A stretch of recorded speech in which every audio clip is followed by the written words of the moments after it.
Bəli, xəyalımız gerçək oldu. Qız-qıza tətilə gedirik deyərkən. Bəli, tam xəyalımız gerçək oldu deyirdik. Amma sən demək kasıba tətildə yaraşmırmış. Bakıdan daha çıxmamışdıq. Elə bir yağış başladı ki, düz 2 gün kəsmədi. Yağışın nə vaxt kəsdiyini bilsəniz, bizim bəxtimizə heyran qalarsınız. Nə isə, nə başınız ağrıdı. Bir tərəfdən aramsız yağan yağış, digər tərəfdən də bəzi rayon sakinlərinin bu unikal düşüncə tərzi insanı lap dilxor edir. Gün bu yağışa, dumana baxmayaraq yolumuz Lerikin ən nağılvari güşələrindən birinə, Hamar Meşə kəndinədir.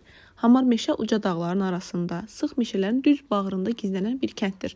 Əslində adı biraz qəribədir. Meşəsi heç hamar deyil.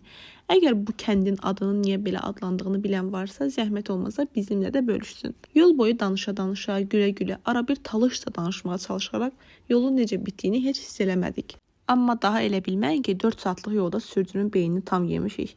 Yatdığımız vaxtlar da olurdu. Amma Lerikə çatanda şofer artıq bütün ailə məişət temalarımızdan xəbərdar idi.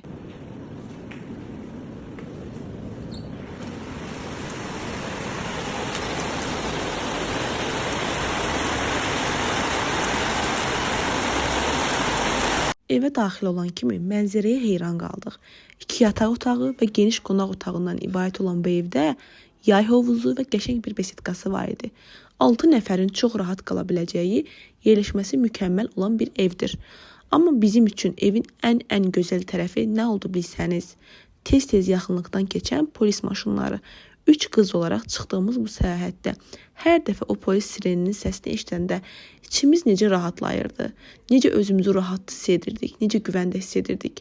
Bu hissi sizə izah edə bilmərəm. Hər şey çox gözəl idi ki, balaca bir problemimiz yarandı. Yemək məsələsi.